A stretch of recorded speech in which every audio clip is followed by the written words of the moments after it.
Vale, quedo directo. Vale, ya está. Bai. Osea, que pagaré. Eta zeratik ez da sartzen? Ah, vale. Ya está. Bai, pagaude, Ez dakit ondo.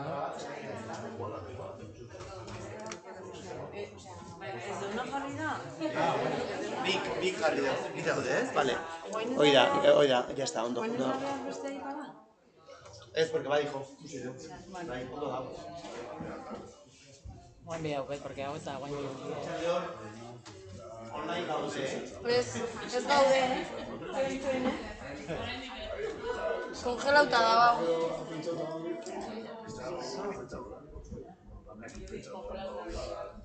Bai, baina, norbaitek, manes hitzen, mesedez?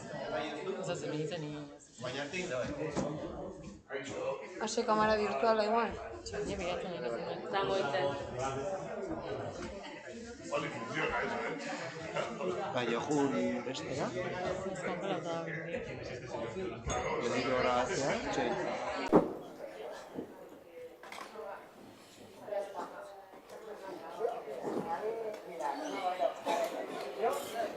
Bai, atxaldeon. Guain bai, bueno, hasiko geha maiatzeko osoko bilkurakin. Beno, arratsaldeon, ongi etorri eta maiatzeko osoko bilkurari hasiera diogu. Denik eta behin, azkeneko unean kontramozio bat sartu du Bibiana Murillok, eta hoi bozkatu beharko nuke, zergatik ez dago deialdian sartuta. Beraz, danak izango dezute, eta, bueno, printzipioz neba zute, bozkatzen dugu, deialdi barruan sartzeko, bai? Aldeko bozkak? Barkatu? Bale. Bai, entzuten, ez esaten dut, azkeneko unean, Bibiana Murillok sartu dula kontramozio bat, PSek sartutako Palestinako egoeraren inguruko mozioaren aurka. Eta hau ez dago sartuta udalbatzako deialdian ondoren sartu den kontramozioa dalako. Orduan, deialdian sartzeko, edo puntu bezala sartzeko, aurrez bozkatu imarko genuke. Orduan, esaten nuena da, bozkak egiteko. Aldeko bozkak, sartzeko, bale, hau batez, sartuta gelitzen da. Sartuta gelitzen da, bale? Orduan, lehenengo puntu izango litzake, 2025ko apirilak 29an udalbatzarrak egindako batzarraren akta zirriborraren onarpena. Ez dakit daukazuten zerbait esateko? Sí, nosotras. A ver, consideramos necesario que quede constancia que de nuestro grupo se extendió la debida explicación acerca del posicionamiento en abstención que hicimos al punto número 6 del acta de la sesión del día 29 que hemos hecho referencia, en el cual nos abstuvimos. Pero dijimos que éramos conscientes de que muchas de las partidas que se presentaban nos parecían necesarias y positivas para el municipio, pero que nos absteníamos no por el fondo del documento en sí o por el fondo de las cuestiones que se trataban, sino más bien porque creíamos que no es una forma de avanzar de manera amplia en una planificación presupuestaria compartida.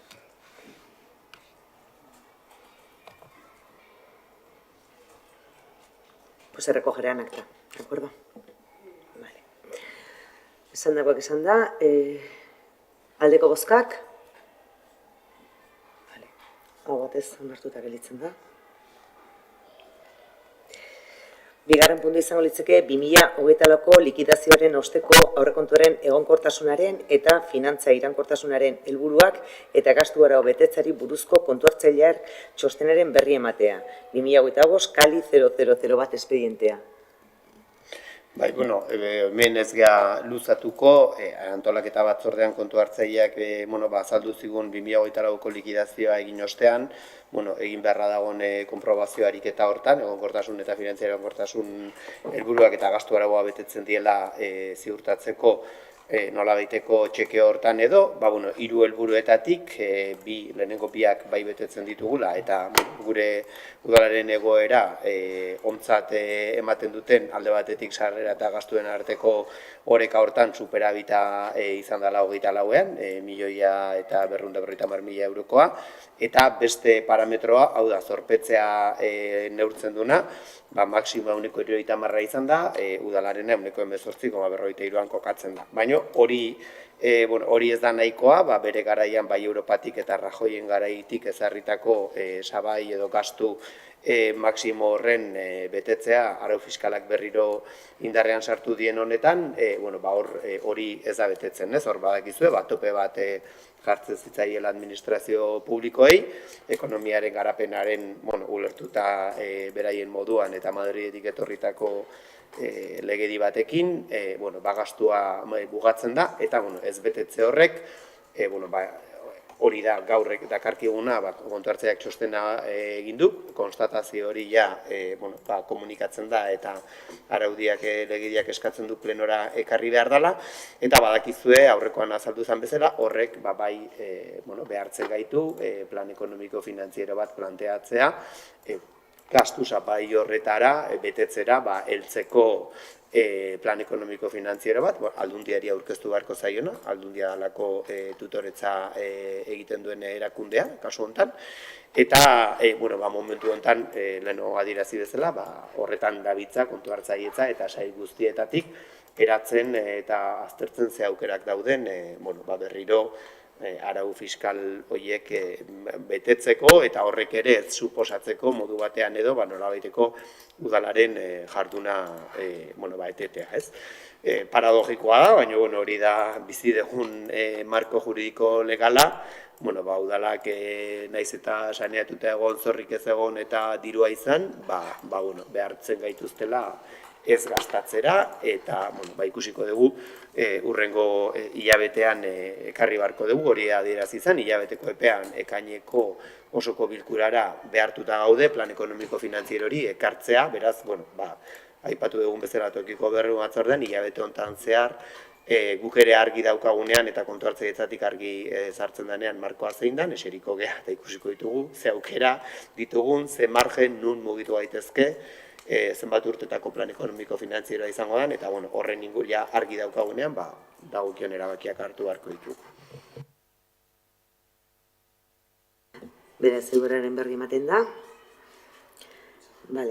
Laugarren puntua izango litzake kreditu gehigarrien aldaketaren berri ematea. 2025 004, Hirugarrena kreditu gehigarrien aldaketa proposamena, eta izango litzake 2025 005 espedientea.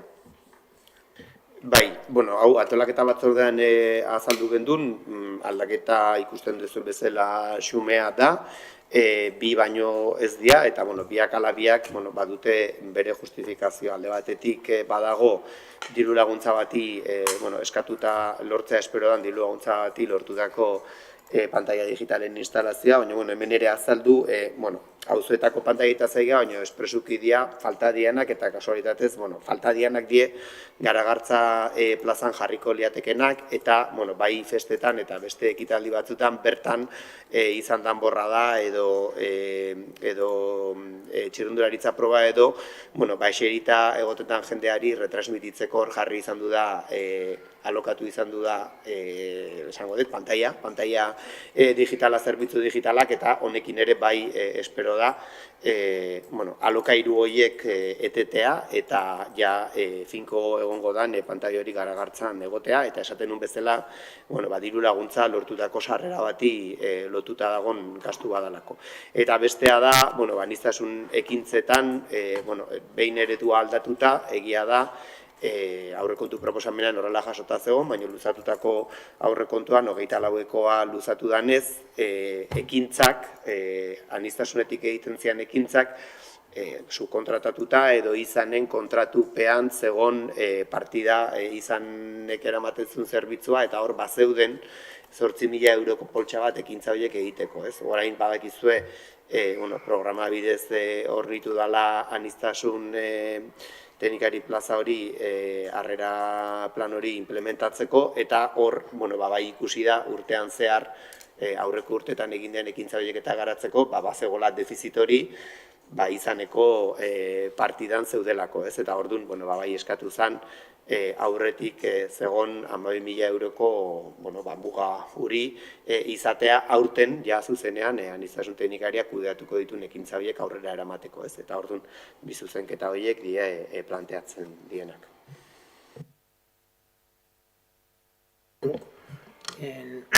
Kreituik... ¿Puedo?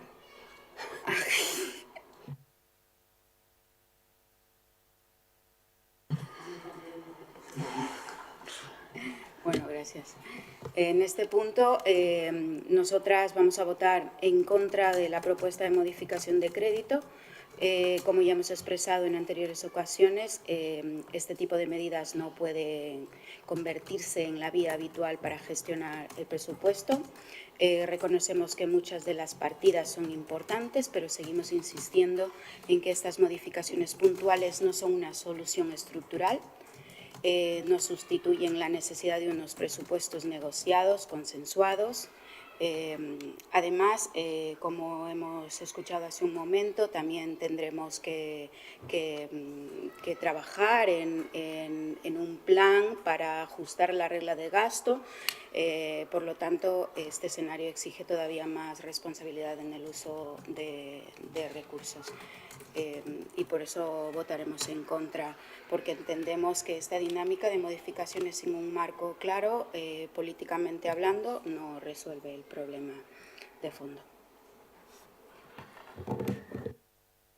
Guk kreditu bigarren aldaketari proposamena, bigarren kapitulo dagokionez ados gaude, eta gero, seigarren kapitulo diela inbertsioak, ikusten dugu izan dugun informazioan arabera eta esan dugun bezala aurrekontu egonkortasunaren eta finantza iraunkortasunaren arloetan 2024 urteran ezarritako helburuk edo eta gastu arauaren arabera, inbarra daula, esan duzu bezala ondo adur, plan ekonomiko finantziero bat, ez? Eta hori ondo jakin arte ikusten dugu, inbertsioak itea, ibili behar gehala kontuz. Ulertzen da, ez dela hasten itxuingo geha, ez delako diru asko, baina jakin dezazuen, hori, hemendik aurre, inbar gehala, esan duen bezala bibenak lanketa bat, danon artean inbertsioak zeintzu dien, eta lehentasunek emateko bat, ez ere baita, daukeulako tetsu gasto hori eta ibili behar gehalako larri, ez? Bueno, este gabe. Por nuestra parte también nos vamos a abstener porque consideramos que tenemos que tener delimitado también el techo de gasto, pero también por otra causa. En el tema de la diversidad creemos que pese a tener esa limitación del techo de gasto, aun y todo ese incremento consideramos que debemos de darle una vuelta, como alguna vez ya hemos comentado, que tenemos que tener un plan más concreto de cohesión social, que ya lo hemos planteado con el tema del problema que tenemos con la escuela y por lo tanto necesitamos un plan un poco más específico que lo que aborda en este caso esta cuantía que aquí se está planteando. Entonces no vamos a votar en contra porque creemos que es necesario, pero en todo caso sí que nos vamos a abstener porque no vemos que esté delimitado claramente con el plan de gasto que tenemos que abordar y las necesidades que tenemos, lo que se plantea encima de la mesa. Hain zuzen ere aldaketa hau da aniztasunetik, aniztasun programa aurrera eramaten duen pertsonak bere garaian sortutako harrera plan horri erantzuteko kopurua. Eta aldaketa eskatzen da bere garaien, adurrek azaldu duen bezala, izanen baitan gelditzen zalako kopuru hau, eta orduan ja kontatzen zan diru horrekin, plan hori planen onartu zana, harrera plan hori integrala, plenoan onartu genuna denon arten, aurrera eramateko orduan plana egon badago eta diru kopuru hori behar da, aldaketa egin zanez programara, bestela geldituko litzatekelako 8.000 euro horiek gabe ekintza horiek aurrera eramateko.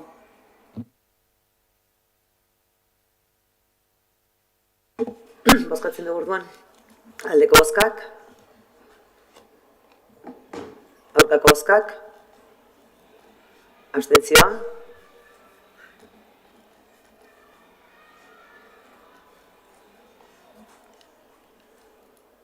Vale, ez da onartzen. Ez da onartzen. Txin. Ez, bai, abstentzi, barkatu benetan, nago pixka bat. Ez, gaude pixkatu, gaur, bale, onartzen da, barkatu, gelditzen da alde 7 bildu, aurka 2, eta gero abstentzia, so eta PNV, bai, onartuta gelditzen da. Bale, laugarren puntua, izango litzateke, kreditu giharrien aldaketen berri ematea, 2025-000 lau espedientea eta 2025/0/883 dekretua. Bai, baina guaintxe konturatu naiz, bialdu dana ez dala dekretua, osea, beste txosten bat, kontu emate bada, guain, bai, aurrea jarraituko dugu, eta gero dekretua jarriko dizuegu zein dan, ze dekretua hori ez da, osea, aldaketa hori izan da, next diru laguntzak aurrera eramateko txertatu gabe zegon diru laguntzaren zatia aurrekontuan erabilgarri jartzeko, falta dian lizitazioak egiteko, baina hor aipatzen da, deialdian aipatzen dan ondo dago, 8 dekretua, 883 dekretua da, baina ez dakit bialdu dan dokumentazioan ez da dekretu hori azaltzen, orduan noain dekretua aurrera jarraituko dugu eta gero itzuliko geha, ez da importa, kontu ematea da, eta dekretu, dagokion dekretua erakutsiko dizuegu eta aldaketa hori horrek zertan datzan azalduko dizuegu. Bosgarren puntuarekin, dala Ordiziako Zarata maparen hasierako onarpena egitea. Eta, IPLA 004 espediente izango litzateke, hau berez diagnostiko bat eginda, eta aurkeztu dute horren inguruko egin duten ikerketa. Egiten den dokumentuak ez dauka arau-izararik printzipioz, hau bakarri da diagnostiko bat, eta Ordiziako herrian Zarata maparen argazkia bezala da, eta egingo dana da, printzipioz onartuko da, hasierako onarpena egingo dugu, esposizio publikoan jarriko da, eta gero alegaziorik ez baldin badago, behin-betiko onarpena lortuko luke, eta, printzipioz, adierazten egiten da, hori, ez dela arau-izarako dokumentu bat, eta ondoren, landu inbarko dela, eta ekintza plan bat inbarko dela, eta alden neurrian ordenantza bat inbarko da, hortik eratortzen dien ekintzak eta horiek bideratzeko eta egoki txukuntzeko. Bueno, en este punto, ¿va a explicar algo el alcalde? ¿Vas a explicar algo? No, vale. Bueno, en este punto nosotras vamos a votar a favor de esta aprobación inicial. Para nosotras disponer de un diagnóstico técnico serio como el que se ha hecho sobre el impacto acústico en el municipio es clave. El ruido es una de las formas de contaminación que mayoritariamente afecta directamente a la salud, al descanso de las personas. Y por eso vamos a dar nuestro voto a favor, convencidas de que sabemos que esto no se quedará en un trámite más, sino que es un paso importante para mejorar la calidad de vida de todos los vecinos, las vecinas de Ordizia.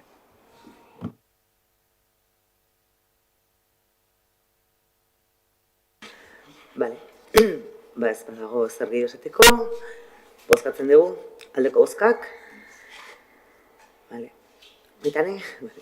Hau batez, onartuta gelitzen da. Bale, segarren puntuari dagokionez, izango litzake Goierriko herriekintzak, obra zerga, obariaren eskaera, Arronamendia, Bian eta duen 3. eraikinean eguzki plaken instalakuntzak burutzeko.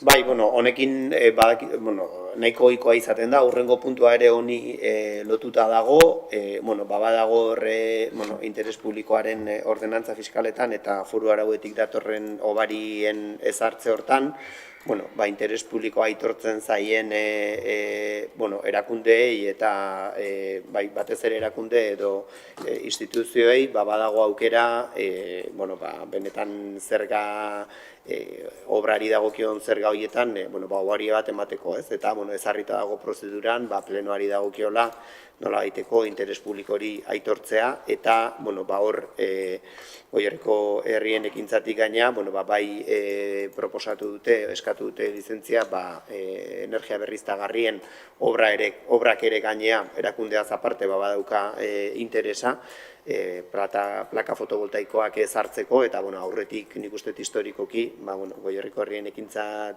egin dien obra guztietan bezala, bai eskatu dute, interes publiko hori aitortzea eta obari hori ematea, eta, esan bezala, nola plenoari dagokion, horregatik dator ontara erabakioa. Bazalantzarik ez baldin badago, bozkatzen dugu aldeko bozkak. Hau batez onartuta gelditzen da. Zazpigarren puntua, adurrek adierazi duen bezala, beste eskaera bada, eta Ardiziako udalerriko San Juan 22 egiten dagilen hirigintza jarduerarako eremuan 9.005, 9.006 eta 8.003 finketan egin beharreko obrak interes berezikotzat edo publikotzat aitortzea izango litzake.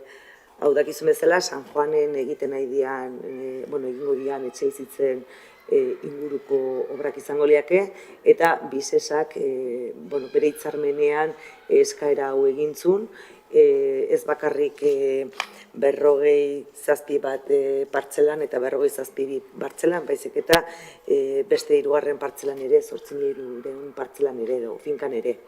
Eta, printzipioz beak baldintza hori jartzen zuen, eta, egia esan justifikatuta gelitzen da, interes publiko eta soziala dagoela hor, eta, aitor.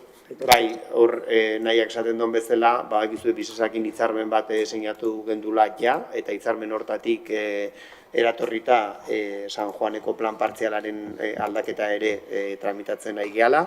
Hor jasozian 2 partzela, bat udalaren azana eta bestea esku pribatuetan zegona, baina baita ere bisesak konpromisoa zeukana erosteko. Eta bisesak interesa azaldu du, ez dagoeneko ja zirriborroa lantzen ari da, helburua da udara baino lehen onartzea baita beste 2. hitzarmen bat, eta hitzarmen hortan jasoko zien Ordizia lantzenenak dien beste 2 partzela. Hitzarmenean jasotzen da, udalaren aldetik, ze lagapen horiek egiteaz gain, obaririk handienak eskainiko zaizkiola etxe bizitza horien eraikuntzan, bisesak eraikiko ditulako, eta bai eskatu zaigu, bai aurreko hitzarmenan eta urrengo hitzarmenean ere beste oinarri juridiko potentego bat emateko eta eskumena plenoarena izan da, baina plenoak aitortzea horre ingo dien etxe bizitza horiek, babes ofizialekoak izateaz aparte, beste interes publiko bat ere badutelako onartzea interes publiko hori eta hortik etortzen da nobaria. Interes publikoa dator, babes ofizialekoak dielako, baino alokairukoak izango dielako eta beti alokabide edo hitzarmena nola jasota dagoelako, 100% publikoa izango da erakunde baten menpekoak izan beharko dielako eta ezingo dutelako galdu babes ofizialeko etxe bizitza alokairurako erregimenen izendapen hori, ez. Orduan, bisesak eskatuta aurreko hitzarmenaren garapenean eta 2. hitzarmen hori ere apuntalatzeko ekartzen dugu erabaki hori plenora. Bazalantzarik ez baduzute, bozkatzen dugu aldeko bozkak. Hau batez onartuta gelditzen da. 8. puntua izango litzake. Bueltatuko gea, bai. Laugarren puntua bueltatuko gea, bialduko dizuegu. Da kreditu gehigarrien aldaketaren berri ematea, eta izango litzake 2025/0883 dekretua, alkate dekretua. Bai, hori, nik uste esaten baitanek antolaketan informazio batzordean ondo bialdu zala, baina, bueno, ez zueke jakiteko, bueno, badago kreditu aldaketa modalitate bat dekretu bidez egiten dana, eta horrek bestearekin alderatuta dauka, bueno, azkartasuna dielako urrengo egunetik, bueno, indarrean daudelako aldaketa horiek. Hor, ikusten baldin badezue, egindan aldaketa nagusiena bai da, next diru laguntzak egiteko, bueno, konpromisu kreditu batzuk zeuden, eta kreditu horiek banatzen zian 23, 24 eta 25 urteetan. 25 urteari zegokion 326.000 euroko partida hori aurrekontu luzatu egiterakoan, eta, bueno, ez dakit sarekon jasota zeuden, baino etzan txertatu edo etzan kontemplatu bere garaian onartu genduen diru laguntzatik etortzen zen konpromiso hori. Orduan, konpromiso hori aurrekontuan lehenbailen eukitzea ezinbestekoa zen, daudelako ja lizitazioa ateratzeko bai gaztandegiaren obra egiteko eta delikatu zen eraginkortasun energetikoarena. Orduan, karo, partida gabe lizitazioa ezin zuten aurrera atera. Eta beste biak dira, bai zerbitzuetatik eta bai ondasunetatik, urgentziaz edo eskatu zaizkigun aldaketa batzuk, konpromiso horiei aurre egin behar dieulako. Filipinak 13 eraikinean badakizue larrialdi etxe bizitza bat daukagu, eta eraikin horretan, fatxada birgaitze integral nahiko potente bat egin dute, eta gu jabegean enean behartuta gaude dagokigun zatia ordaintza. Egia da zatia handina iaz ordaindu zala, 2024an, baina etorri da azkeneko likidazio hori, eta egia da, luzatutako partidan etzegola nahiko diru hori egiteko, eta horre mantenun makina eta tresna kale garbiketako partida hortan ere, bai gastu batzuk sortu die makinarian eta konpondu bartzien gai batzuk, eta orduan horregatik kasu hontan urgentziaz bai egin behar izan du da aldaketa hau aurrekontuan lehenbailen egoteko, baina hau esan bezala kontu emate bat zan, eta guain bertan plenoa bukatzen denean dekretua bialduko dizuegu zuek izateko. Vale. Eta jarraitzen dugu, 8. kontuhartzailearen ingerak espediente zenbakia 2025/12 eta 13, eta ebazpenak izango lieke 2025/0804 eta 2025/0805. Guk mentzionatze aldea, ikusi dugu gaur atera dela delikatu zen ustiapen lizitazioa, beraz, zorionak. Eskerrik asko. Bale, eskertzen da. 9. apirileko alkatetzako dekretuen berri ematea, B25/0318 eta B25/0810.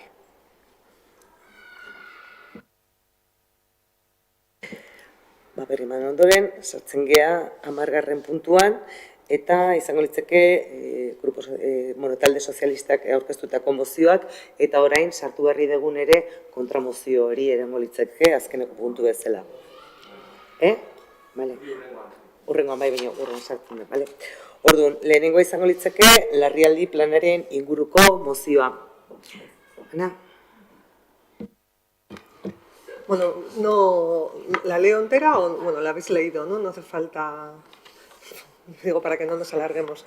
En todo caso, por resumir un poquito lo que pretendíamos, teniendo en cuenta que el Gobierno vasco impulsa la elaboración, aprobación y mantenimiento de los planes que se dan en los municipios vascos de más de 5.000 habitantes, lo que solicitamos es que se ponga de manera urgente el plan de emergencia y se tengan en cuenta las subvenciones que pueda haber para estos casos, porque de alguna manera sí que se establece que se impulsarán esos planes para poderlos llevar a cabo de una vez por todas. Entonces, eso es lo que solicitábamos. Como ya lo he solicitado en otras ocasiones, tenemos un plan además que data ya del año 2005, creo que ya han pasado muchos años y conocemos algunas circunstancias que se han dado y creemos que es muy necesario actualizarlo. Bai, gure aldetik alde bozkatuko dugu, aipatu beste udalerri ezberdinekin harremanetan jarri gehala, eta detektatu, harremanetan jarri geha baita horrelako lanak ez da erresa izaten, baina bai lortu dugu orain egia da, udalerri gehien txuenak badaudela pixkat eguneratzen larrialdi planak, nahiko berriak izan daitezken gertakarietara, eta dagoeneko eskatu ditugu aurrekontuak, larrialdi plan honek eraberritzea ekarriko duna, egia da baita ere, segurtasun batzordetik ere indarrean dagoen larrialdi plan hortan ere bai arduradunen eta eguneraketa ere egiten ari die, baina aurrekontu horiek ditugunean hitzengo dugu, gainean jarriko ditugu, eta ikusiko dugu gure oraingo egoera berri honekin, zertaraino eta noraino iristen gehan, baina esan aurrekontu horiek eskatu ditugula, eta pixkat ere gabitzala baita gure antzeko egoeran dauden beste udalerri batzuekin ere koordinatzen eta komentatzen orokorrean nik uste denak aurre egin behar ditugun larrialdi balizko horiek antzekoak dielako. Pues nosotras también votaremos a favor, también creemos importante y además creemos también que es una necesidad básica contar con un plan de emergencia actualizado, sobre todo porque la seguridad de la ciudadanía exige esto, ¿no? Tener previsión, protocolos claros y por supuesto coordinación institucional. Guk ere argi daukau, beharrezko gai badala eta alde bozkatuko dugu, beharrezko dalako. Eta eguneratuta eukitzea. Bale, horrela izan da, bozkatzera pasatzen geha, aldeko bozkak, printzipioz, nada bez? Hau batez, onartuta gelditzen da. 10 puntu izango litzateke, baita talde sozialistaren mozioa itzalaldi planaren ingurukoa. Bueno, la poníamos por separado porque una cosa es diferente a la otra, pero en realidad están relacionadas. Entonces ya lo habíamos explicado en la comisión oportuna, lo que queríamos es realizar un estudio, sobre todo comenzando por, en este caso, el sector más público, cómo en este caso afectó para poder, que nos va a venir bien también para incluirlo en el plan de emergencia, cuáles fueron los efectos. En su momento hablábamos también pues eso de los generadores que podía haber, que tenemos en este caso de recursos en el ayuntamiento. En cuanto a las necesidades básicas también, que puede ser pues farmacias, aunque sean comercios, pero también de salud, o el propio centro de salud que podamos tener aquí.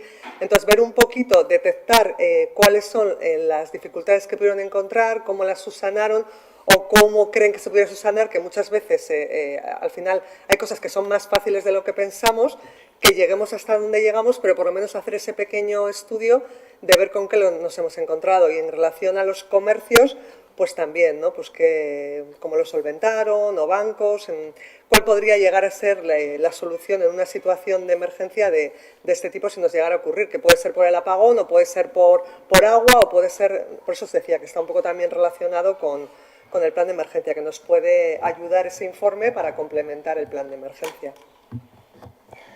Bai, guk gure aldetik, ezer baino lehen, aurreratzen dizuegu, kontra bozkatuko dugu eta azalduko dut zergatik. Nik uste, ondo dago mozio hau, baina iruditzen dago mozio honen alde egitea dala, erantzunkizuna eta ardura ez dagokionari ere ematea. Oraindik ere zai gaude, Espainiako gobernutik, azalpenak emateko itzalaldi hori zerk eta nola eta zerk eragindun, eta itzalaldi hori eman zanean ere Eusko Jaurlaritzak martxan jarri zuen labia eta larrialdi maila.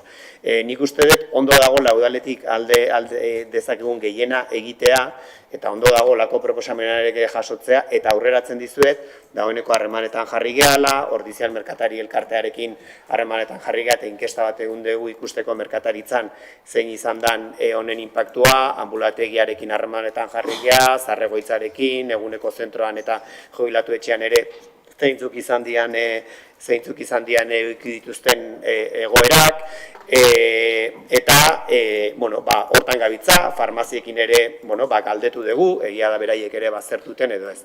Eta ondo dago eta oso prest gaude lan hori egitea, baina iruditzen zaigu planteatzen dan bezala, mozio hau planteatzea, bueno, dena da zilegi politika egiteko, baina ikusten eskumenak eta ardurak ere banatuta daudela. Eta hemen dauden ardura asko dira hasteko gobernu zentralarenak eta ondoren esango genuke autonomikoarenak. Orduan, guk egin dezakegu, baina gure larrialdi eta emergentzia plan batean ere jasoko dugu gure zerbitzuekin zer egin dezakegun. Ez herriko bankuekin o herriko merkataritzaekin edo zer egin dezakegun, bueno, horraino iristea gure erantzunkizuna ez talako, naiz eta jakin barra dukeu zer egin. Orduan, adierazten dugu horretan nahi gehala, energia berriztagarriekin egiten nahi gean instalazio berri hauetan, izan plazakoa, izan majorikoa, baina baita ere egingo dien berrietan aztertzeko eskatu dugu olako zerbait gertatuko balitz ze momentutan desentxufatzeko aukera eukiko genuke saretik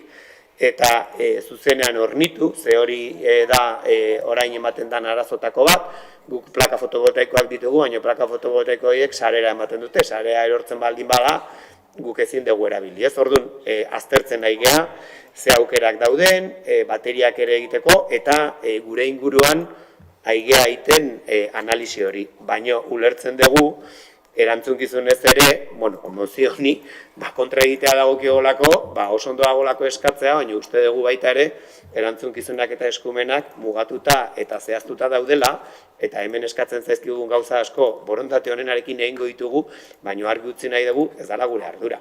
Eta, bueno, agian estatutik jasotzen ditugunean azalpenak zergatik zer eragin duen eta zer egin daiteke nolako egoera baten, bueno, gu ere baita jarriko gea.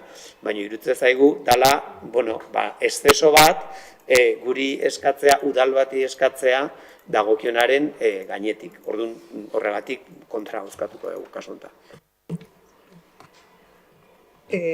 A ver, yo estoy volviendo sobre la moción, digo, igual hay algo que me he perdido, pero vamos, en ningún momento echa responsabilidades a nadie, o sea, simplemente lo que dice es justo lo que has comentado que ya habéis hecho. Entonces, me parece genial que se esté haciendo, entonces no entiendo el sentido del voto porque ya lo estáis haciendo, que era lo que se pedía, realizar ese informe. Entonces, entendería que dijeras que vas a votar en contra porque ya se está realizando, yo qué sé, pero no se establece en el escrito que se responsabilice al gobierno del Ayuntamiento de Ordizia de nada, o sea, lo tengo ahora mismo delante, y en todo caso se dice eso, que se realice un estudio para conocer los efectos. No dice nada más, entonces no entiendo. Y lo de las respuestas que tenga que dar el gobierno, está haciendo sus estudios, las dará en su momento oportuno, veremos cuál es la causa, estamos todos esperándola. Pero no entiendo, o sea, de verdad que no lo entiendo. Bueno, ez duzu lertu nahi, ez duzu lertu nahiko, baina nik uste, bai larrialdi planarekin eta honekin ere bai, bueno, nik uste demora makizuela, sanitarioki hartu bateko neurriak mila aldiz ere esan dizuegu, bueno, guri ez dagozkigun, gureak ez dien eskumenen inguruko, bueno, neurriak eskatzen dizkiguzue behin eta berriz, eta hemen ere eskatzen duzu eta ondo dago eskaera horiek egitea, baina uste dugu, bueno, pues ez dela mozio batekin, ulertzen dugu, bueno, modu batean edo badakit eskatzen dezutela modu egoki baten, baina aizeate baita ere delimitatzen eta aitortzen esparru bat gurea ez dana. Orduan, guk bai esaten dugu, gure eskudagun guzti hori egingo degula, baina berriro orain itzalaldiaren inguruan udal bati hainbat gauza eskatzea, ea banketxetan zein izan dan eragina eta zer egin dezakegun hori konpontzeko, gure ustez egin daiteken guztia ondo dago, baina zenbait eskaera estralimitatuak iruditzen zaizkigu. Eta iruditzen zaigu, akotatu behar dela, bakoitzari zer dagokion aportatu daiteken guztia, aportatuko da, baina hemen, ambulatorioa, guk baditugu noski udaltzaingoa eta baina eskemen sartzen dira, garagunea, ambulategia, komertzioak baino banketxeak, iruditzen zait baita, momentu batzutan, mugak ere jarri behar ditugula eta konstiente izan behar gea, gure eragiteko esparrua eta gure eskumenak zeintzuk dien, Eta, bueno, hor, ulertu zazunei baldin badezu, protestak keinu txiki bat bezala, baina horregatik, kontrabozkatu behar dugu, iruditzen zaigulako batzutan, exigentzia maila edo eskatzen zaiguna, neurriz kanpokoa dalako, eta hemen gauza askotan ere, iruditzen zaigu, onartzea hau dena egitea, eta gure gain erortzea, igala onartzen, gureak ez dian eskumen batzuk horrun. Egingo dugu, gure esku dagoen guztia, baina ez zaigu iruditzen. Pues nosotras vamos a votar a favor, independientemente de que el fondo de la cuestión quizá no sea competencia directa del ayuntamiento o responsabilidad directa, responsabilidad pasiva, impasiva. Lo que entendemos es que con esta moción lo que se busca es definir respuestas preventivas que mejoren nuestra resiliencia local, si se quiere decir, en eventos como el apagón que tuvimos en el mes de abril. Entonces, pues nosotros votaremos a favor de esta moción. Guk ere alde bozkatuko dugu, zati hau nire ustez, gure ustez ez da eskumenen gauza bat, baizik eta ordiziarraen, behize ordizian hori gertatu ezkero, nola jokatu behar duen ordiziarrek, udalak eta eragilek. Batez ere hortan bide daulako mozioa ez, azken finen, nik hori ulertzen dut. Ez dakit, nola larrialdi plan bat, baina justu itzalunea, ez dakit nola esatea, pagoiako, itzalaldia, horrelako, bueno. Bozkatzen dugu orduan. Aldeko bozkak. Aurkako bozkak.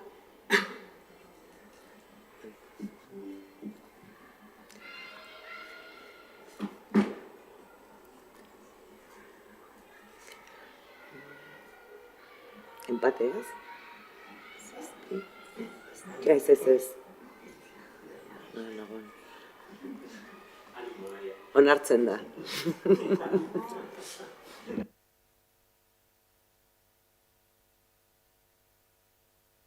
Bale. Hurrengoa izango lezeke ordizian babesleku klimatikoak sortzeri buruzko mozioa. Eta hau ere talde sozialistak aurkezten du. Proponíamos la creación de refugios climáticos, como se han aprobado ya también en otros pueblos. Pues bueno, dado además el cambio climático en el que estamos, que ya lo hemos comentado incluso anteriormente en la Junta de Gobiernos, pues creemos necesario realizar un estudio en el que se contemple esta medida para dar, en este caso, estructuras suficientes a la ciudadanía de Ordizia, en el caso de que nos veamos abocados a estas olas de calor a las que estamos expuestos últimamente. Entonces, para ello, pues bueno, se plantea una serie de acciones como realizar estudios sobre la infraestructura verde, localizar espacios exteriores e interiores que garanticen una temperatura óptima, potenciar el reverdecimiento del municipio y valorar la transformación de los patios escolares. Entonces, bueno, algunas de las acciones se han ido llevando a cabo por los diferentes gobiernos, pero dada la situación, creemos que es necesario realmente darle una forma concreta. Entonces, por eso proponíamos la creación de estos refugios. Bueno, gai honen ingurun, ez dakit, orain dela gutxi onartu deudenok klima larrialdiari aurre egiteko plana eta baita ere energia plan berria, eta plan hortan, ez dakit, igual ez ezue ondo irakurri edo bertan jasotzen zan argi eta garbi urrengo posotako batzuk hauek izango diela. Eta justu, babesleku hauek izango die etorkizunen bilatu beharko ditugun espazio batzuk Ordizin. Beraz, gure kezka, zuek esaten dezuen bezala, erabatekoa da klima larrialdiari aurre egitekoa, hori uste dut, hortan lanen ibili azken 6 urte hauetan, eta guain, ikusi beharko dugu, urrengo pausoetan, planetan, hori ere aztertuko deula. Orduan, guk aldeko bozka emango dugu, baina esate dizueten bezala, hau aurre ikusita dagoen zerbait da.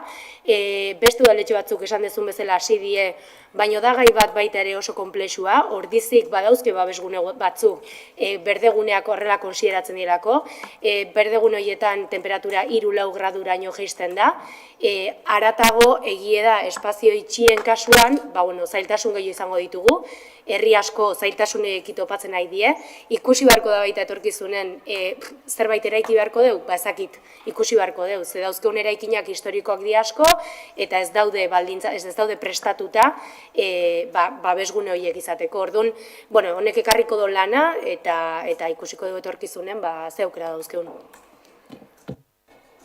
Hor bakarrik esan, baitanek gehituz horresan duen horren ingurun, hau eta aurrekoa, ondo dago mozioak, baina redundanteak dira, ze kasu hontan larrialdiari dagokiona, emergentzial larrialdi plan hortako protokoloan aurrikusiko da. Eta hori ziurrenik bai da 2005-etik indarrean daukagun larrialdi plan hortan, egongo dan berrikuntza bat, ze 2005-ean ziurrenik holako beroaldiak ez ziren aurrikusten gure latitude hauetan, ez? Eta maitanek esaten zuen bezala, dagoeneko egia da, aztertzen ari diela, segurtasun batzordetik, refugio klimatiko hiek edo zeintzuk izan daitezken, baina gure realidadea da, ez dauzkagula egoitza edo eraikin publiko asko, iaia Zuaiztiko kafetegiak enduta, ez dauzkagu klimatizatuta. Aire girotua ez daukegu leku askotan, ez? Orduan, oraintxe bertan, bazaitasune bai izan behar da, pixkat ikustea, dauzkeunak nola egokitu ditzazkegun horrelako beroaldi bat etorriko balitz. Eta aipatuta, lehen hori aipatu dugu, uste dugu, tokiko gobernu batzordean aipatu dugu, etxe bizitza ekintza planarekin ere, nahiz eta ere tentzionatu izendapen hori lortzeko aukera ez izan, erabat erabilgarria iruditzen zaigula, Zarata mapare onartu dugu, larrialdi klimatikoari aurre egiteko planare onartu genduen, mugikortasun planare hor dago, eta uste dugu horrek, korpus horrek bai sortzen dola oinarri berri bat plan orokorraren berrikuspenari aurre egiteko. Ze orain arte erabili irizpidetan ziurrenik azpiegitura berdea ez da kontutan hartu, artifizializatuta edo hormigonatuta, asfaltatuta dagoen eremu horren naturalizazioa, eta orduan onartzen nahi gean plan guzti horiek nahi deu izatea oinarri bat, batez ere hirigintza mailan egongo den herri guztia antolatuko den plan horrek kontutan edukitzeko orain arte kontutan eduki ez dien irizpide hauek.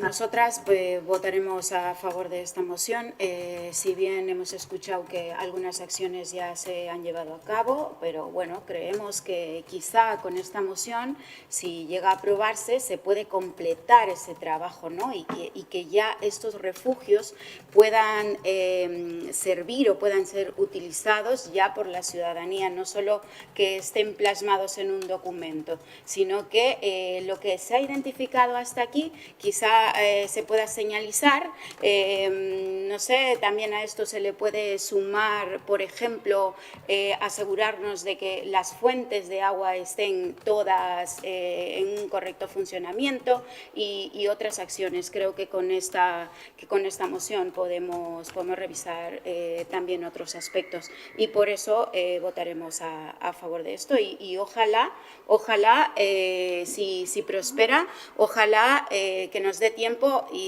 a tomar medidas para que en este mismo verano estén a disposición de los ciudadanos y las ciudadanas. Bale, bozkatzen dugu aldeko bozkak.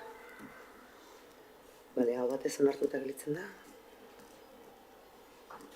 Bale. Bueno, eta 10.4, Bale, 10.4 daukagu talde sozialistak aurkezten duen Palestinako populazio zibilaren aurka egindako genozidiaren gaitzespen irmoa. Gero ondoren beste mozioa sartu da EAJ eta PSOE alderdiak baita Palestinaren inguruan. Eta azkenik kontramozio bat sartu da zeatik ez, hor dizen horreinetik, bidena sartu duna. Ez dakit, 3 bozkatu behar dituzue. elkartu imar dezuen, bat kendu imar dezuen. Yo cuando volví a poner, o sea, introduje la moción con el PNV, ya indiqué que retiraba, igual no sé si lo habéis anotado, entonces, vale, entonces estaba presentada solo una. Entonces, a ver, no sé, estaba hablando con Viviana porque nuestra idea era presentar en este caso una moción para que la pudiéramos aprobar, una moción de mínimos a favor de Palestina y, bueno, pues en este caso han presentado una contramoción que nosotros, pues bueno, ya lo he hablado con ella, no la podíamos asumir porque entendíamos que pues había, por lo menos nuestra parte, entendíamos que había algunas reflexiones que más allá de apoyar a Palestina, pues eran alguna crítica al gobierno. Entonces, nuestra intención en todo caso era presentar una moción de mínimos para apoyar al pueblo palestino en los mínimos, en los que nos podíamos poner de acuerdo todas las partes. Entonces, justo ha empezado el pleno, estábamos comentándolo, que podría caber la posibilidad de que presentáramos una moción de manera conjunta, porque ha sido todo sin hablarlo, para que no lo lleváramos a debate y que pudiéramos presentarla conjuntamente. Entonces, en esas estábamos. No sé si la retiramos o... Guk honen ingurun, bueno, aipatu nahi gendun hasieratik, bueno, honen ingurun gertatu danak bastante auzolotxa eragiten digula. Ez dakit ze gertatu da, noai aipatzen nahi zate, konjunta bat, ez konjunta bat, ondo irutzen zait, zen nahi dut.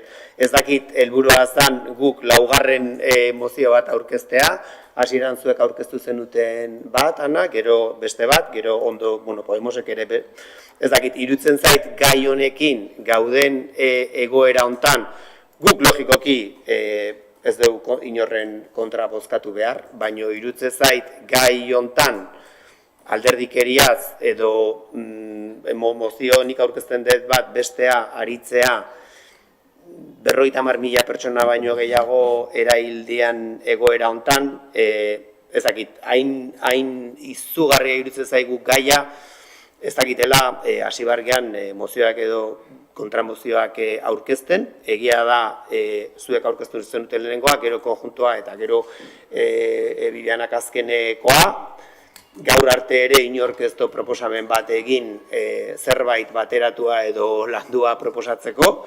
Guk, bueno, pentsatuta geneukan ez gehalako sartu behar, ez gezin dalako sartu sakontasunetan, Ordizia Orainek aurkeztu duen, Podemosek aurkeztu duen, bueno, mozio hori onartzea, irutze zaigulako altura hauetan baita ere, eta zuekana egin dezuen mozioaren, lehenengo mozioaren ondotik, EAJ-arekin adostu dezuen horretan, berriro esango dut, gauden altuera hauetan eta pleno hontan gaitzetsi gendun urriak 7ko Hamasen atentatu hori, baino zuek egiten zenuten mozio hortatik genozidio baten aurren berriro aipatzea eta Israelen propaganda sinistea berriro, eta Israelen errelatoa sartzea hau urriak 7an hasiko balitz bezala, eta gaitzetsi gendun orduan gertatutakoa. Hori, iruditzen zaigu oraindik ere jarraitzea honekin, eta gure artean ere alderdi batek, besteak onartuko dugu, bueno, esandakoa ez geha sartuko, ez dugu inorren kontra egingo, jartzen dien horiekin kontra ezin dalako egin, baino bai uste dugu, gure aldetik behintzet, ez dakit erretiratu ardian eta saiatu arkean zerbait adosten edo, baina, gai orden honekin jarraituz gero behintzet, guk denak bozkatu behar baldin badie, aldeko bozka bai egingo dugu azkeneko mozio horri, irutzen zaigulako, eta hasierako zuenare izango balitz, gertuago ongo ginelako, baina ja irutzen zaigu kasu honetan aurkeztu dezuen bigarren horretan ere, nik uste hemen pleno honetan gaitzetsi gendula urriak 7 hori, baina nik uste ja dagoeneko telebistan egunero ikusten nahi geha, hau 1948an hasi zan, Israel etzan jun desertu batera, bergel batera ikitzeko, bertan jendea bizi izan, eta dena eratzen da, bertan bizi izan jende bati, dezuten lurra, etxeak eta bizitzak lapurtzetik. Eta hortik iritsi gea, Agako epaitegiak honetan jaju ere, gerra kriminaltzat ere, nik uste aitortu dula, Varsoviako getotik ez detuzte olako zerbait ikusi dugunik, eta Varsoviako ez dakit nik airez bombardatu zuten Gazan egin duten bezala, eta esan dakoa, nik uste ez dagoela hitzik, ez dagoela debateik, eta guk, erabakitzen baldin badituzue mozioak planteatzea, azkeneko Podemosako horregin alde ingo dugu, eta besteak bozkatu behar baldin badia, hasten ditu ingo gara. Yo, de todas las maneras, por eso planteaba que a mí me parece quizás una mejor opción retirarla, porque cuando lo planteamos para que se aprobara. Fue PNV quien nos llamó para decirnos, oye, que estamos de acuerdo, pero tenemos una que han acordado los partidos y que simplemente cambia una frase, no hubo ni un mínimo de discrepancia, por eso la retiré y presentamos esa, pensando que se iba a aprobar sin ningún problema. Y cuando se ha presentado la otra moción, es cuando hemos visto que en este caso pues no entendíamos por qué se había presentado, y lo que pasa es que hemos tenido ahora la oportunidad de hablarlo, y realmente yo creo que hemos coincidido Viviana y yo que no se trataba de estar tirando de este hilo de moción, de contramoción, no sé qué, sino que se tenía que haber hablado antes y que estábamos dispuestas de alguna manera a exponer un documento en el que no hubiera un debate ni nada por el estilo. Era un poco lo que estábamos hablando antes de hablar en el pleno. Entonces, a mí me gustaría retirarla por eso, que es lo que estaba planteando.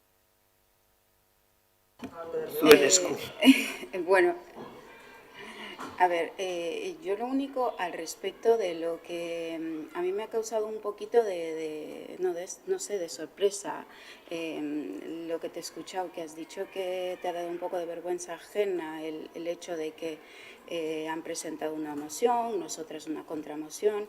Yo creo que aquí lo que refleja es algo claro, que lo que se está buscando es que este pleno, este ayuntamiento, tenga un posicionamiento claro ante la situación tan terrible que está atravesando la población palestina. Es eso, no hay otra cosa. Aquí sí, pues se puede jugar ahí con ciertos términos, con otros. Pensamos nosotras que está muy bien, y de hecho en nuestra contramoción nosotros lo ponemos así, que compartimos la preocupación expresada por los dos partidos, pero creemos que se queda un poco tibia, que hay cuestiones, situaciones como estas, que a las cosas hay que llamarlas por su nombre, que si se tiene que pedir actuación, se tiene que pedir actuación a quien se tiene que pedir actuación. Entonces, las cosas van por ahí. Ahora, como por ir zanjando el tema, si Ana retira la moción, en este caso solo quedaría la nuestra y la votaríamos, y de alguna manera, como habéis dicho que votaríais a favor, pues saldría nuestra moción. Pero a nosotras lo que siempre nos ha caracterizado es buscar consensos. Y lo que nos gustaría es, y aquí lanzamos la propuesta, es que podamos sentarnos entre todas y todos y trabajar en un posicionamiento conjunto.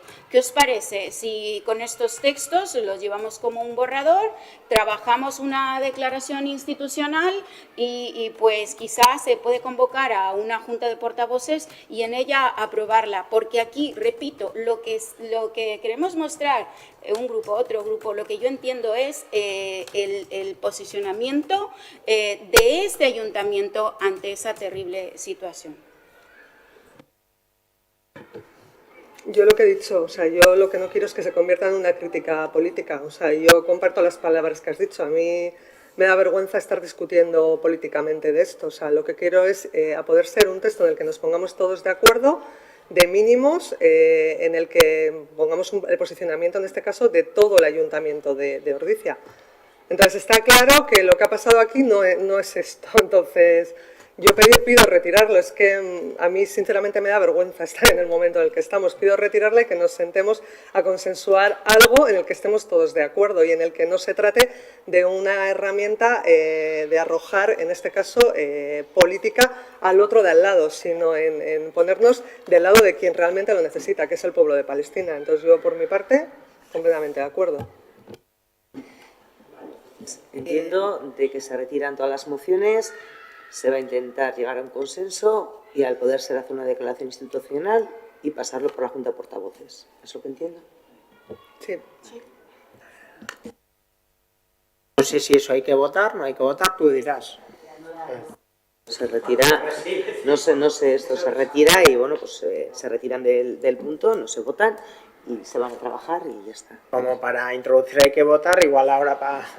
Vale.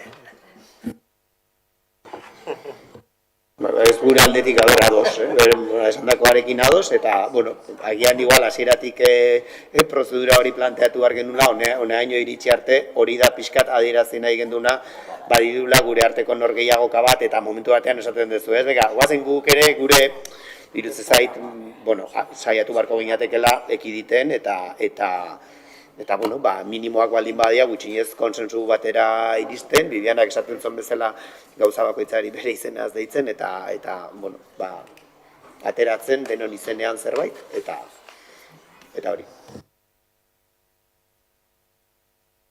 Vale, orduan amaitzen dugu? Gauza bete esan dizuet? Bueno, yo, si puede ser, yo tengo, bueno, dos cositas, dos ruegos.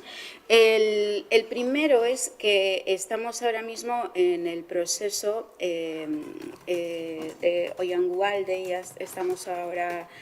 y queríamos pedir desde nuestro grupo que a ver si la documentación de todo el proceso podría estar a disposición de la ciudadanía. Si bien es cierto, ya hemos tratado este tema en las comisiones y la secretaria nos ha comentado que, pues que el proceso en totalidad está siempre a disposición de la ciudadanía, que de hecho la ciudadanía ha llamado y puede seguir llamando por si necesitan acordar horarios, por si la oficina ya está cerrada, se puede dejar incluso en las oficinas de los municipales por si lo pueden recoger más tarde o buscar cualquier otra solución. Sin embargo, desde nuestro grupo pensamos que esa petición que se lanzó cuando tratamos en la reunión pública que se hizo al respecto de este tema,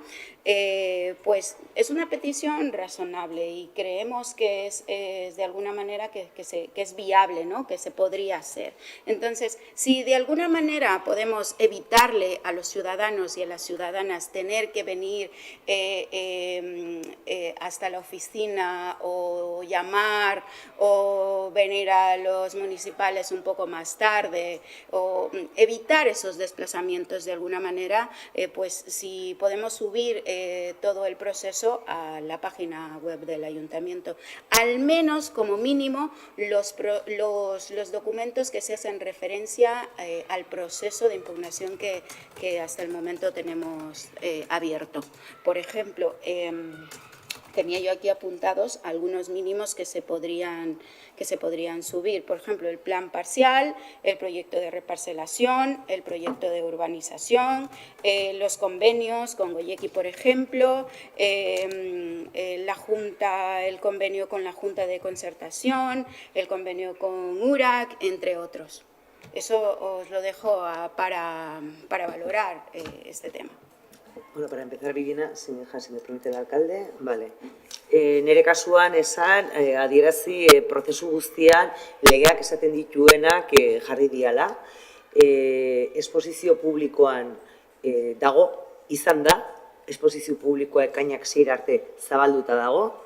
Ez dago inungo arazorik erakusteko, ez da inungo arazorik edonok deitu balin badu eta arratsaldean edozein momentutan prestutasun guztia agertuko genuke eta gaine ikusita zer dakarren horrek are gehiago.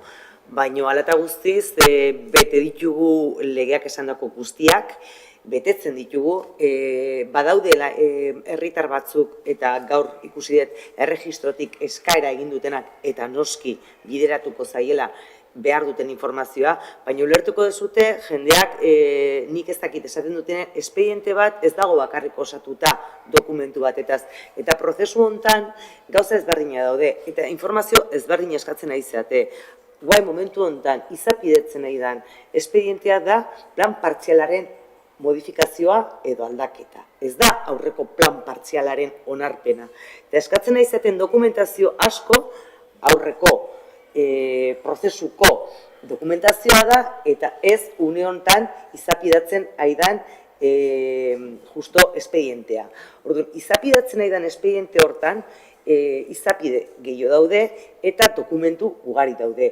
Dokumentu horietan garrantzitsuna edo lehiak esaten duena gutxienik dela plan partzial hori moldaketa edo aldatzen duena esposizioan jartzea. Eta hori web orrialdean ere jarri da eta ez bakarrik espedientean.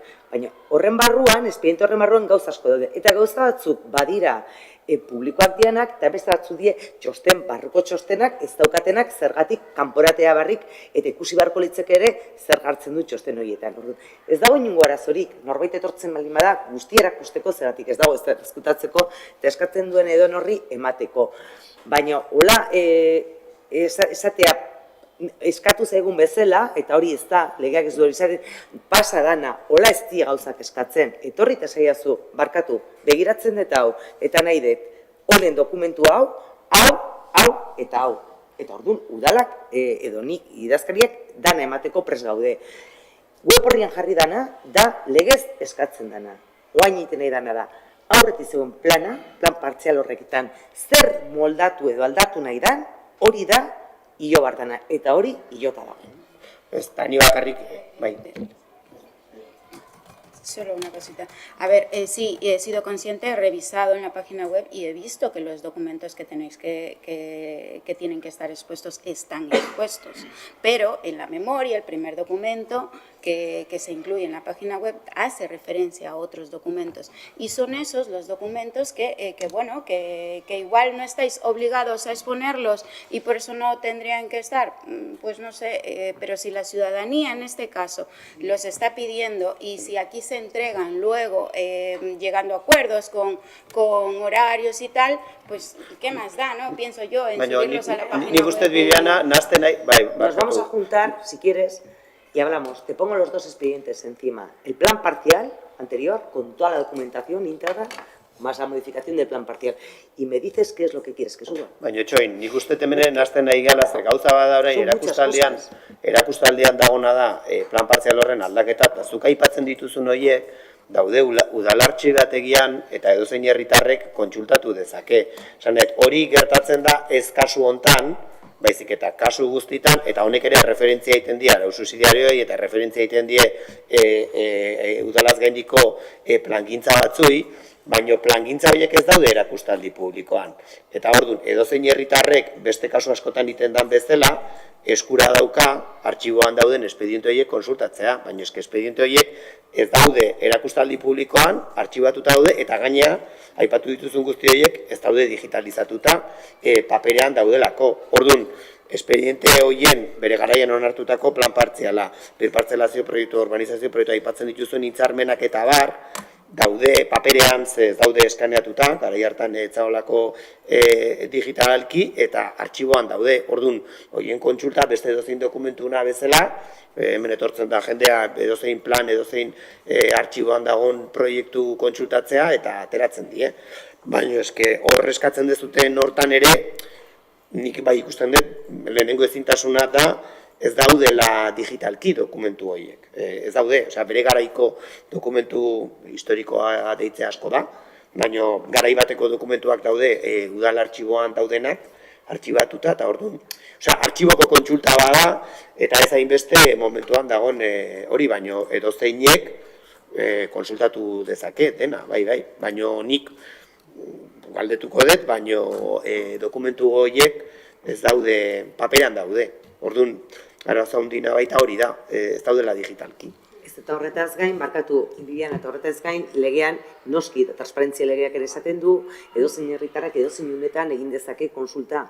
Baina legeak ere esaten du nola egin behar dian konsultak. Ez da, emaia zudana. Konsultak egin behar dian legeak esaten du bezala.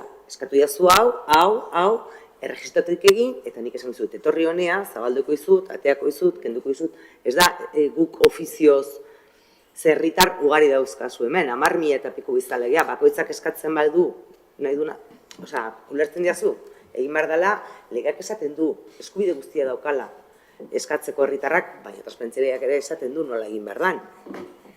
No, sí, entiendo perfectamente lo que estás diciendo y de hecho el ruego es eso, que se analice, que se estudie la posibilidad de, ya que este tema ha despertado tal interés en la ciudadanía, poner a disposición de la ciudadanía el mayor número de documentos. Sí, pero el expediente que está en exposición pública es la modificación del plan parcial, no la aprobación del plan parcial, sino que la modificación de ese plan. Sí, y ese es lo que está expuesto. entiendo, es la modificación, pero hay otro plan previo, por eso estamos en el proceso de una modificación. Entonces, hay documentos, es solo eso. Bueno, para no alargar el asunto, analizar por favor si esos documentos que ha dicho el alcalde que están en archivos, si se pueden digitalizar, si se pueden poner a disposición ciudadana, y si no se pueden, pues sí rogaríamos que al menos en la parte que proceda de la página web del ayuntamiento se ponga, ¿no?, un anuncio en el que se le comente estos temas a la ciudadanía. Mira, se pueden coordinar horarios, os podemos dejar en otros sitios, que la ciudadanía tenga el conocimiento de que esos procesos están a disposición de ellos, que repito, entiendo, no se está negando ningún tipo de documentación a nadie. De hecho, me ha llegado que dais toda la apertura totalmente, pero bueno, sería importante que se deje esto claro de alguna manera. Muchas gracias. Y no sé, tengo otro ruego. ¿Sí?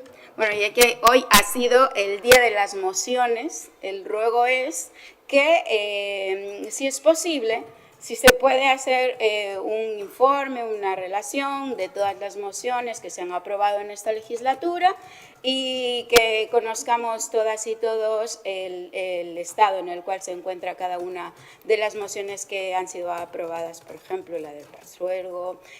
No sé, nos gustaría saber más al respecto de cómo van estas declaraciones políticas que hacemos aquí, pero que no se deberían quedar únicamente en papel, ¿no? Ya se aprueban y a ver cómo se están intentando llevar a cabo. Eso nos gustaría saber. Muchas gracias.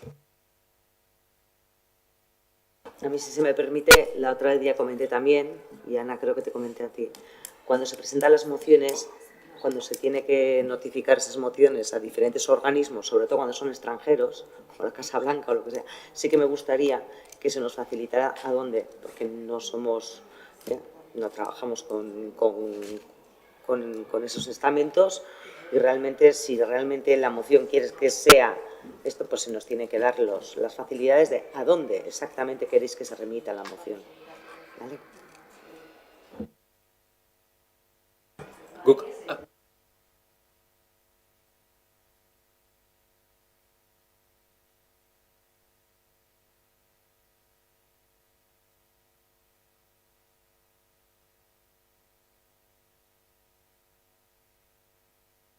La Casa Blanca de Washington. Baino, guretzako, Casa Blanca de Washington, no abialtzen dut. A la Casa Blanca de Washington, ¿a dónde? A la atención de que no te estoy diciendo que me des, baina, ¿a la atención de quién? ¿Del presidente? ¿A quién? Orduan, zehaztasuna, o sea, se entiende que no seamos, que puedo mandar, evidentemente, me puedes decir que mande al presidente palestino. Baina, claro, se nos tiene que dar algún esto. Claro, ez dizute esaten, zuzenean esateko. Claro. Hombre, yo creo que lo que se está pidiendo aquí no es tanto que también podría ser alguna moción, que no creo que haya, si se ha dirigido al presidente del gobierno, porque creo que la única que se tenía que dirigir es la de Palestina, que no sé, que se ha retirado, pero lo que está pidiendo Viviana es cómo está el estado de las mociones que requerían actuaciones, no sé si se han comunicado a la Casa Blanca. Exactamente. Pues sinceramente habrá de todo, y cuando la administrativa que tiene que hacer la notificación realmente no sabe a dónde remitirlo, pues tenemos un problema. Pues la mayoría, no sé, la mayoría, igual me corregís, pero la mayoría de mociones que se han aprobado por este pleno son para que este pleno o el grupo de gobierno y todas y todos lo llevemos a efecto. No sé, de hecho yo en esta semana he ido preguntando, consultando de alguna de ellas, pero sí me gustaría saber la relación completa de todas las mociones que hemos aprobado con el objetivo esto de que, ya que la ciudadanía nos está viendo desde sus casas, pues que sepan, ¿no?, estas mociones en qué estado están o qué se ha hecho y qué no de cada una de ellas. Nada más, no vamos a pedir, al menos desde nuestro grupo, nada a la Casa Blanca. Nahi detena da uste bi gauza ezberdinetaz, nik uste bidean esaten nahi dela mozio horiek jarrepena izan duten eta nola dauden hor eskatzen dianak, eta beste alde bat dago, mozio horiek nola jakinerazi o nola bialdu o no, uste bi gauza ezberdin diala. Ez dago inongo arazorik erlazio egiteko aldegunean, ingo da urte hontan onartutako mozio guztian razioak. Bai, ni bakarrik esan, jasotzen dugula erregua, baina gogorazi nahiko nuke, pleno honetan, legegintzaldi honetan eta aurrekoan onartutako mozio guztiak, gai zerrendak eta akta guztiak zuek onartu dituzutela eta bat dituzutela. Esan nahi, momentu batzutan eskatzen dezute zuek eukiko ezen duten zerbait bezala eta gogorazi nahiko nuke agian herritarrek ez, baina zuek dituzuela mozio guztiak, dituzuela akta guztiak mozio horiek onartu dien edo ez dien onartu. Orduan, ondo dago momentu batzutan eskatzea, baina ez da zuek ez daukazuten zerbait. Zuek hori badaukazue. Las tenemos, las mociones las tenemos, pero lo único que queremos saber, porque el grupo de gobierno trabaja, entonces queremos saber qué se ha hecho de cada una de ellas. Es eso lo que estamos pidiendo. Luego, ponerme a revisar qué mociones se han aprobado y qué no, pues es muy sencillo. Pero qué se ha llevado a efecto, qué se ha llevado a cabo de cada una de ellas, de esos pasos que seguramente en cada moción se ha dado traslado. Eso es lo que queríamos rogar.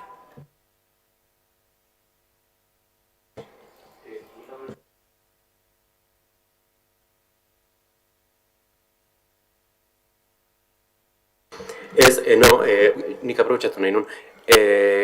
Genduk hemen apuntatuta baita galdetzea, Prazuergora bide horretan pausoak ematen hasi ginean, galdetzea ber zen muz doan asuntoa, nobedaderen bat daun mai gainean, edo, sinaz. Parreak zertara datu zen? Printzipioz jaso dugu eskatu zitzaigun bezala, nahiko zaila izan da, ez dute araututako o onartutako hitzarmen bat, eta jasotzen dituzten ere, soldaten inguruko informazioa ere biltzea ez da erresa izan, baina hori informazio guzti hori ja bildu dugu, bai jardunaldiak, bai eta hori daia guain komunikatuko duguna, horren gainean hitz egiteko zein izan behar dan prozedura. Orduan guk ja osatu dugu guri zegokigun informazioa, batez ere langile horien egoerari zegokiona, planteatzeko, eta printzipioz, guk behintzet besterik ez dugu jaso, momentuz hitzarmen zirriborrorik edo olako zerbait ez dugu jaso. Orduan ja, espero dugu informazio guztionekin, burrengo urratxak ezagutzea. Baina momentuz urratx berririk ez dugu jaso. Bale, eskerrik asko. Bestetik ez dakit, parreak zijusten gurekiko edo txiste interno bat zen, baina, sin más, ez zait, oso zuzen airu ditu. Ez dakit zuen arteko, sin más, horregatik aldetu dizuete, gure onere interbentzioarekin zer ikusia zeuken parreak besteik.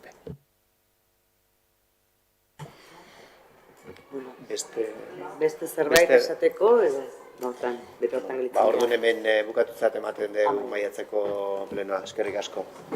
Ni esker.